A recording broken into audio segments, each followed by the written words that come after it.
Hello everyone, today I'd like to introduce to you how to use the GTokenTool platform to clone tokens. First we enter the token cloning page. Then connect to the mainnet. I will demonstrate it to you using the testnet. Then connect the wallet. We chose the Phantom wallet. After a successful connection, you can see the wallet address. Now, let's start the operation. We need to fill in the token that we want to clone. After filling it in, we click on Clone. We can see the information of the token.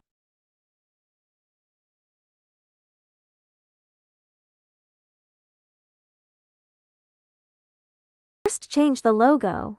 Click on the picture and select a logo to replace it. Next, simply modify the information.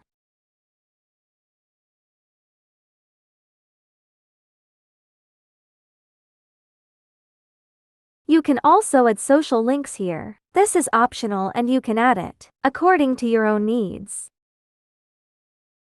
There are also the description and tags. These are all optional. Enter the tag and click Add. If you don't want it, you can click here to delete. The following are the advanced options. You can generate a fancy contract. Enter the prefix and suffix and click Generate. Then the desired fancy contract will be generated. Then comes the permission settings. Revoking update authority means that you want to be able to modify the token metadata.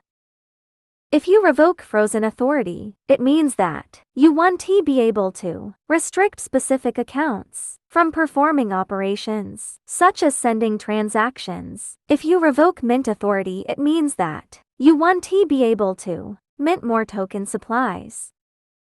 There is also the option of whether to use GTO. When the network nodes are stuck, you can use GTO, which can greatly increase the success rate of issuing tokens. After the settings are completed, we check it and then click Confirm. After the wallet pops up, click Confirm. Then there will be a prompt box showing the generated token address. You can click to copy the address.